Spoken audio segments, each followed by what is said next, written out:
Good morning. I'm all dressed up and no place to go. As most of you know, because of the possibility of freezing rain, we have canceled the service. But I thought that I have the sermon, I've worked on it, and might as well share it in case any of you want to hear it. I'm going to start with two scripture passages to put it where my thoughts mostly came from. The first one is from Isaiah 42, 1-9.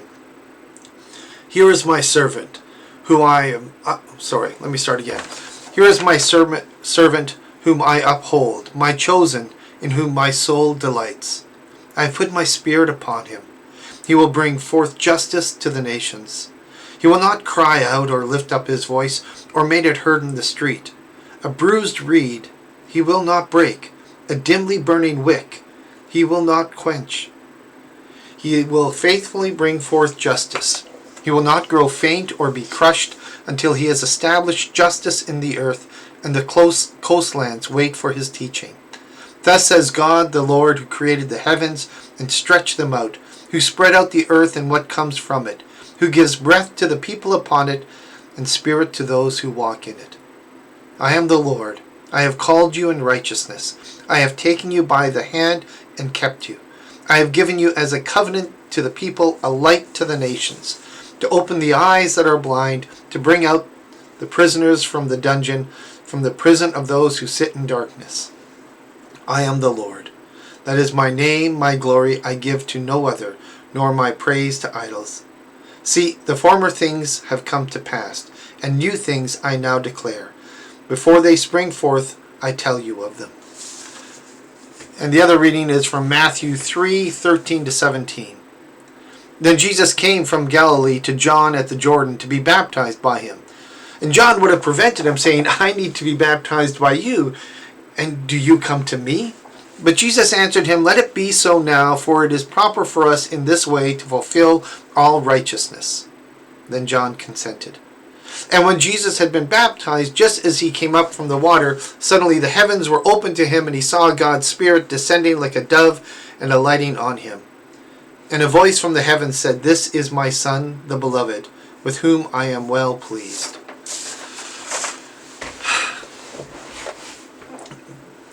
The passages got me thinking about commitment. And commitment is one of those things that we need and we should have, yet sometimes struggle with.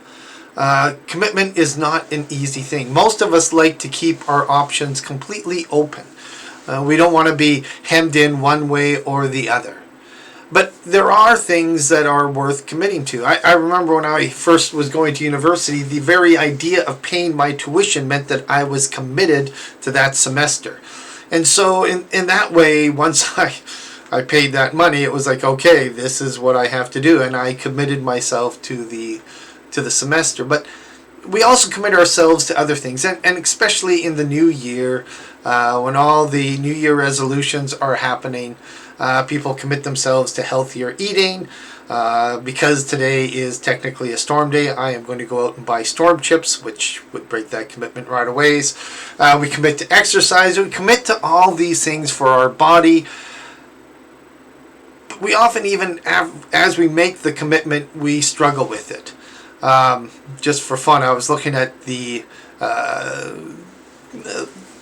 arbitrary stats, if you want, for failures for New Year resolution. In the first week, around 23 people quit. The first month, around 64 have abandoned their goal. Within the first few months, actually by the end of February, nearly 80% of resolutions have been dropped. Through the whole year, only 9% of the people will actually keep their resolutions.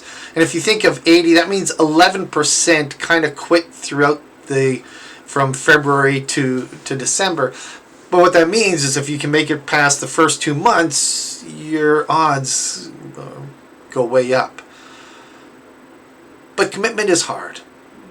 And commitment is hard because we often make it with the idea that everything is going to go the way we plan, and then our lives don't go as planned. And struggles and difficulties come up, and we adapt and we change, and sometimes that means we drop our commitment. A commitment is easy when everything is going the way we think it should, but a commitment is hard as soon as there is a bump in the road. And the test to our commitment really comes not in the easy times, but in the difficult times. And so when we make a commitment, we should prepare for it to be challenged, to be pushed, to face obstacles, or else what is the point of our commitment? Jesus' baptism is a commitment. Baptism for us in the church is very much a commitment. And Jesus making this his baptism public, Jesus is already committed. The baptism is really more for us than for Jesus. And we see that right away is because Jesus is letting the people know that this is who he is. And God responds to Jesus' commitment by saying, "This is my son with whom I am well pleased." For Jesus, that commitment, we know, goes right up into the cross and beyond. And it is that sense of public proclamation, this is who I am. Our baptism is, in a sense, our public proclamation. But if we make that public proclamation, then we should be putting the time and the energy, the commitment, in letting people see that this is who we are. We will do this in various ways, and I'm not necessarily saying go out on the cornerstone, get a soapbox, and start yelling, but I am saying that the way that you live your life, the way you interact with other people, with families, with friends, with strangers, should always be formed by that commitment with God. If it's not shining through, then we need to stop and take a look. Having said that, though, I realize that, at least for myself, there are times when I look at my commitment and I think I am not doing a good job. When my actions don't speak of compassion and grace, they speak of impatience, of disappointment. I fail. And I think that's why the passage with Jesus is powerful, but I really liked the passage this week from Isaiah. And let me just read part of it again. A bruised reed he will not break. A dimly burning wick he will not be quenched. That line for me, because at times I feel like a bruised reed, or like my candle is not burning very bright. And yet later on in the passage it says that it says Israel, but we see ourselves as a people of God. We are given as a light to the world, and so what happens when we aren't burning as bright as we should? And that will happen. We will come up short. But the part in the passage that is so meaningful for me is that the bruised reed will not break. The dim wick will not go out. And so even when we struggle, even when it feels like we're not doing everything that we should, our commitment isn't, thankfully, to being perfect. Our commitment is to keep trying. Even when we don't do well, we keep trying. Even when it seems like the light that we cast barely goes past ourselves, we keep trying. And there will be times when we will be bruised and we will think, I can barely hold on it, and so be it. But we don't break. We don't go out. And even in those days when it feels like we're not moving forward, we don't quit. Sometimes we need space and area to heal, to grow. But our commitment is not to quit. And so, for me, the passage from Isaiah, to be the light of the world, means that I am committed to that even if I don't think I'm always doing a good job. Even if I think that I need a lot of work. And that is most of the time. But the joy in that passage for me, even as we talk about bruised reeds and wicks and being crushed, the joy in that passage is that I know that I do not have to do this alone. that even at that time, just dimly burning will be enough. We are not Christ-like, and failures are a part of us. But our commitment isn't to perfection. It's to keep trying. It's not so much about success as it is about endurance sometimes. And even when we feel like we don't have the strength, know that even just the act of standing still sometimes is important, because it means we aren't quitting. We aren't stopping. Our commitment to our faith, our commitment to God, means we continue to try to be a light to this world. Sidney was a gifted mechanic. And he was only in grade 10, and already he could take apart most engines and put them back better than they were before he took them apart. He came from a family, his father, his mothers, his aunts, his uncles, everyone seemed to work with machinery of some sort. His grandfather had owned a junkyard, and he had grown up in that area. They were all gifted. But he wanted to do more than just work on old cars. As a kid, he dreamt about rockets. And so he wanted to build rockets. And in grade 10, he found out about this program that you can get into it, and was geared towards people with mechanical knowledge. But the acceptance exam required also a high level of reading, literary, not literary so much, but reading and being able to discern, and he knew that he was weak in this. And so in grade 10, having the foresight that this is what he wanted to do, he went to his English teacher and asked her if she could help him. And she agreed. And she said that every week she would give him a book. In the first 6 months, it would be a book a week.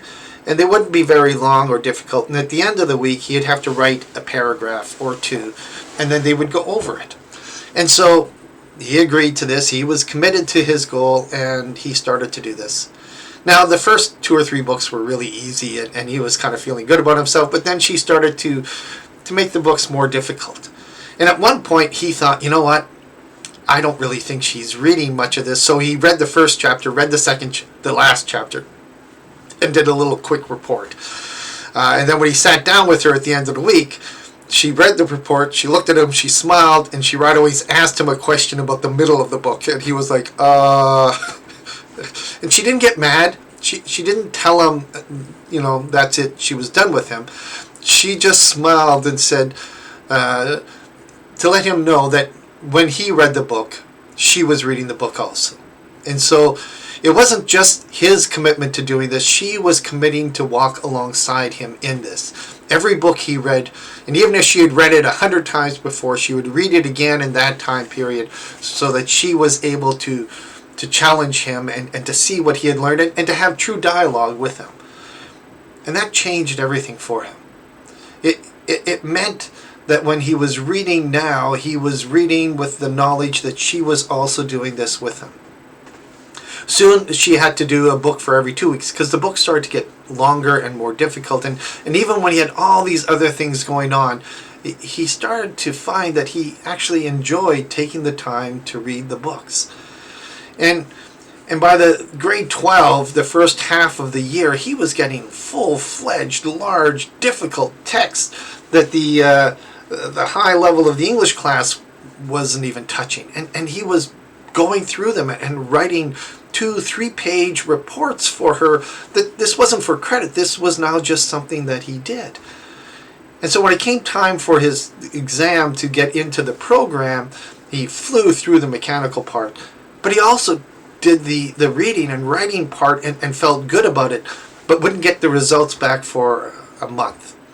And so he went up to her after he had written it, and she had thought he was coming to tell her, look, we're done, But he said, I'd like to keep doing this just in case they ask me to rewrite the test, or like until I get the results. He says, I want to keep doing this program with you. And she was happy to agree.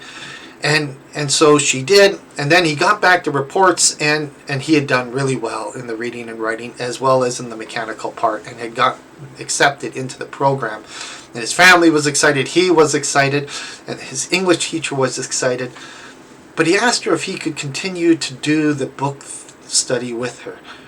And she was surprised, and she said, well, why? And he says, well, they want me to know this stuff for a reason, and I'm learning stuff that I would never have learned otherwise, and I enjoy it. And so they did it the rest of the grade 12, right up until he went into the program. And when he went into the program, he said, can I do this still with you one a month? He said, because right now I have all this other stuff. So until the day that his teacher died, every month he and her would read a book together. And he didn't do reports so much as discuss. It was a book club of 2. When he graduated from his program and went into building rockets and went further on in academia and machinery, everyone was always amazed at his knowledge and his ability to adapt and adjust. And he would always tell them it was because of this incredible English teacher he had that he was able to build some of the best engines. I share this story with you because, 1, the importance of commitment, but 2, the importance of committing along with someone else, of having someone help you. So often we think we have to do all of these things on our own. When Jesus comes to John, Jesus could very well have said to John, look, I don't need you, I'm the Son of God. But he makes his baptism with John and part of that community to commit alongside them. And then he brings his disciples who often seem more like a hindrance, but it's important to walk with others. There is a strength when we make these commitments, not just ourselves and what we want to do, but to make these commitments with other people.